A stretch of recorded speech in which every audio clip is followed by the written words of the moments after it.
Hello friends, good morning. मेरी सुबह आज 7 बजे हुई है और 7 से 8 मेरी पहली स्लॉट जो है पढ़ाई की कंप्लीट हो गई है। मैं अपना नोट्स बना रही हूँ धीरे धीरे, जो मेरे क्लास चल रहे हैं। तो मैं क्लास तो लाइव नहीं अटेंड कर पाती हूँ, लेकिन मैं धीरे धीरे उसको बाद में स्पीड बढ़ा करके और उसको मैं पढ़ती हूँ, देखती हूँ, एनालिसिस करती हूँ, फिर उसको नोट करती हूँ अपने बुक में। और आप सबकी पढ़ाई कैसी चल रही है बताइएगा ज़रूर। और आज मैं सुबह सुबह बना रही हूँ यहाँ पे दही भल्ले। उसके लिए मैंने यहाँ पे अच्छे से जो दाल को मैंने फूलने के लिए डाला था रात को, उसको अच्छे से पीस लिया है, सॉफ्ट पेस्ट बनाया है। उसमें नमक और फिर थोड़ा सा उसमें अदरक डाला है और फिर काली मिर्च डाल करके मिक्स किया है। फिर उसको अच्छे से नमक बाद में मिक्स करना है, पहले उसको अच्छे से हाथ से मसलना है ढंग से, एक ही डायरेक्शन में आपको। फिर उसके बाद उसको नमक डाल करके और उसको पानी में चेक कर लेंगे। ऊपर आ जाता है ना तो समझ जाइए आपके दही भल्ले अच्छे से फूलेंगे। और फिर इसको बनाना बहुत ही आसान है। मैं बीच बीच में खाते रहती हूँ बना करके। मैं ना होली में ये अक्सर बनाया जाता है, लेकिन मैं होली का वेट नहीं करती कि होली आएगा तभी बनाएंगे। होली में भी मैं बनाती ही हूँ और बीच बीच में बना के खाती रहती हूँ, क्योंकि मेरे हस्बैंड जी को भी बहुत पसंद है। ये देखिए ऊपर आ गया। तो इसको फाइन पेस्ट बनाना है और ये अब रेडी है तलने के लिए। तो इसको तल करके और फिर उसको दही का जो बैटर बनाएंगे पतला सा, उसमें डाल देंगे। तो ये प्रोसेस होता है, आप सभी को पता है, और बहुत ही अच्छा लगता है और पेट के लिए भी बहुत अच्छा है। खाना अच्छे से ये पचा देता है। तो गर्मियों का सीज़न है और दही के साथ दही वाली चीज़ इस समय मतलब खाना चाहिए, तो इसलिए मैं यहाँ पे बना रही हूँ। और मैं हाथ से गोल गोल नहीं कर रही हूँ, बस चम्मच से ही डालूँगी और बहुत ही अच्छे से गोल गोल फूल जाएंगे ये। और मैं नए लोगों को बता दूं, जो लोग मेरे से जुड़े हुए हैं, कि मैं यहाँ पे अभी सीटेट की तैयारी कर रही हूँ। अब हमारे पास 2 महीने एक्यूरेट बचे हुए हैं पढ़ाई के लिए। और एक मैं यहाँ पे आपको कोटेशन बताती हूँ पॉजिटिव वाइब्स के लिए, कि किसी के सलाह से ना रास्ते मिलते हैं, पर मंजिल तो खुद की मेहनत से ही मिलती है। और जो हमारी मेहनत है वो हमें ही करने पड़ते हैं, इसमें दूसरा कोई करने नहीं आएगा। ना ही यहाँ पे कोई आपका हेल्प करने वाला है। कोई किसी काम में आपकी मदद कर सकता है, जैसे लाइक आपके घर में जो काम होते हैं या बाकी के सारे कामों में कोई आपकी हेल्प कर सकता है। लेकिन ज़िंदगी का जो पर्सनल आपकी लड़ाई है ना, जो जंग है ना, जो आपके सपने हैं ना, जो आपकी ऊंचाइयां हैं ना, जिसको आप छूना चाहते हैं, उसमें तो आपको स्वयं ही चलना पड़ेगा। उसमें आपके साथ कोई आपका साथ देने वाला नहीं है और ना ही आपको देगा। और भी ना देगा भी सलाह दे सकता है, आपको रास्ते बता सकता है, आपको डायरेक्शन दे सकता है कि आप इस तरीके से करिए, इस तरीके से करिए, लेकिन करना तो आपको खुद ही पड़ेगा और इसी तरीके से आगे बढ़ना पड़ेगा। और कुछ चीज़ें ना, अनुभव जो है वो ज़िंदगी हमें सिखाती है। उम्र से अनुभव बिल्कुल भी नहीं होता। धीरे धीरे जैसे जैसे हमारी ज़िंदगी आगे बढ़ती है, जैसे जैसे हमें समझ आती है, जिस पड़ाव से हम गुजरते रहते हैं, तभी जाके हमें धीरे धीरे समझ होती है। और ज़िंदगी जो हमें सिखाती है ना, वो सबक हमें और दुनिया का कोई भी आदमी नहीं सिखा सकता है। तो यहाँ पे मैंने अच्छे से जो रेडी कर लिया उसको मैंने पानी में डाला है इधर साइड में, और फिर उसको रेडी करके फिर डालूंगी दही में और फिर रख दूंगी मैं फ्रीज में। इसको खाएंगे हम मतलब 3-4 घंटे बाद। फ्रीज में जब ये ठंडा ठंडा हो जाता है ना, तो खाने में बहुत ही अच्छा लगता है। और मेरे 2 बच्चे हैं, एक 4 साल की बेटी है और 10 महीने का बाबू है। और अभी दोनों सोए हुए हैं, तो मैं फटाफट से बना रही हूँ।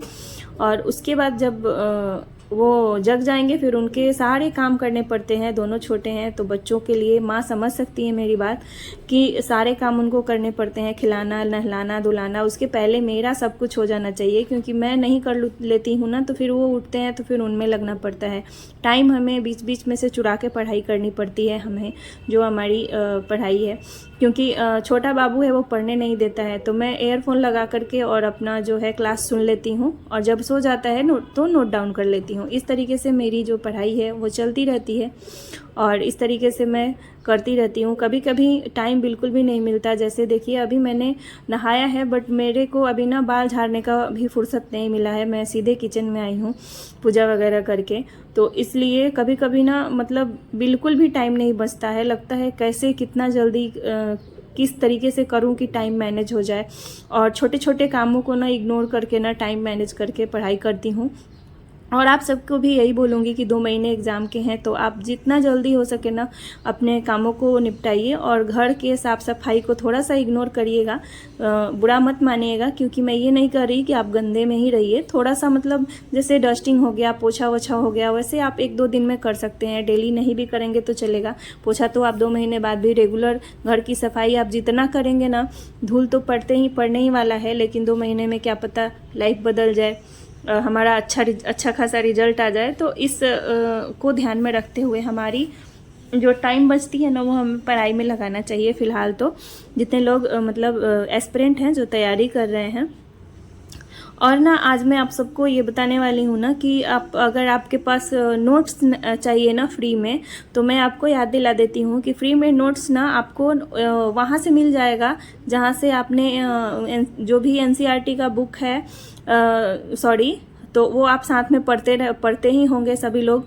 और उसके बाद जो आपने बीएड किया होगा या डीएलएड किया होगा, तो आपने जो पढ़ाई पढ़ी होगी ना, उसमें बहुत सारे ऐसे टॉपिक हैं ना जो सीटेट वाले टॉपिक से सिलेबस से मिलते हैं। तो वहाँ से आप नोट अगर किए होंगे, पढ़ाई करी होगी आपने, तो वहाँ से आपको फ्री में नोट्स मिल जाएंगे। आप उसको अंडरलाइन करके पढ़ सकते हैं, क्योंकि टॉपिक वाइज ही आपको पढ़ना होता है, क्योंकि बहुत ज़्यादा नहीं पढ़ना है, और आपने जो टॉपिक है उससे भटकना नहीं है।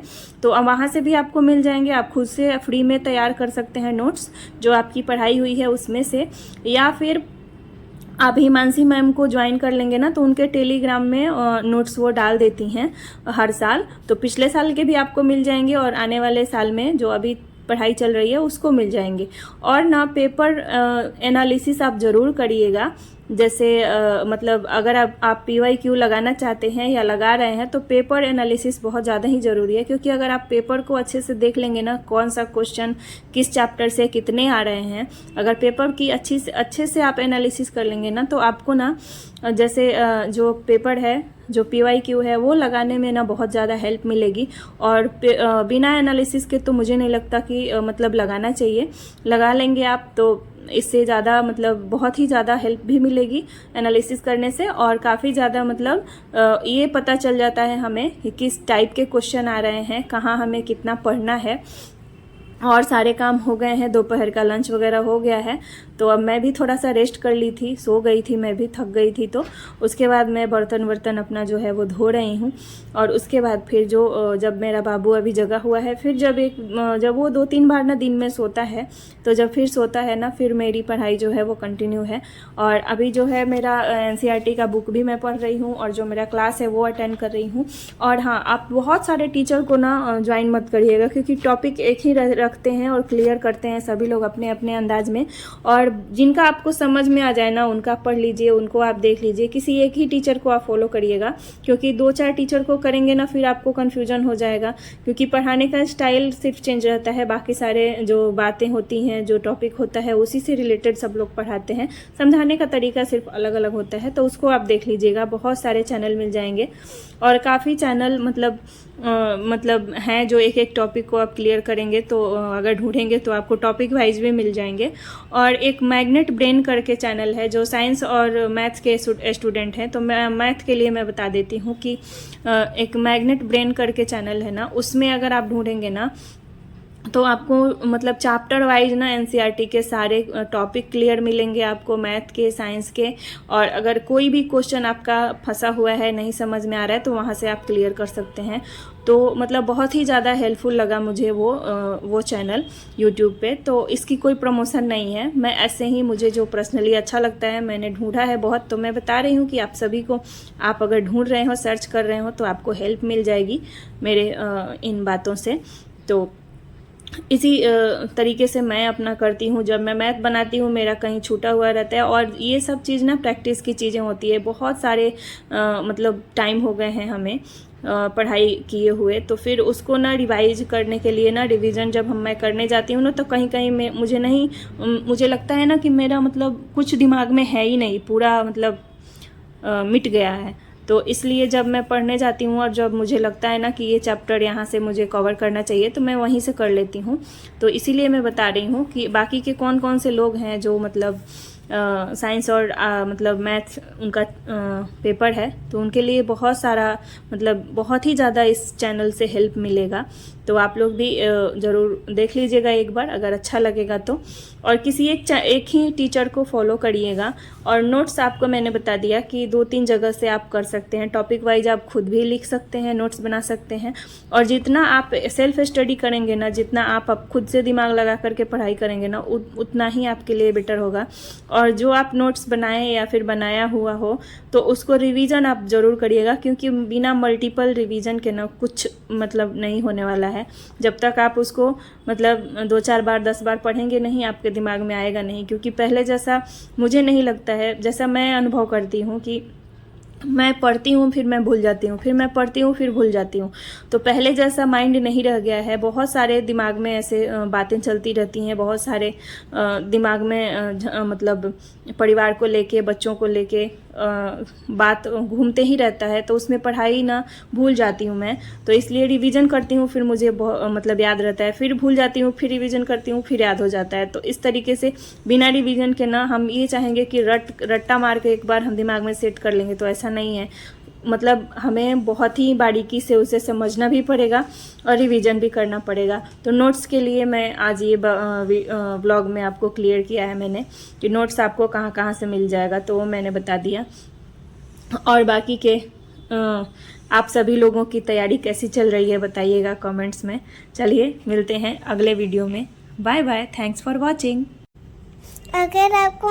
अगर मेरी मम्मी का आपको वीडियो पसंद आया तो फिर लाइक सब्सक्राइब कर लीजिए। नीचे नया सब्सक्राइब का बटन आ रहा है, दबा देना उसको। और फिर मिलते हैं नेक्स्ट वीडियो में। तब तक के लिए गुड बाय।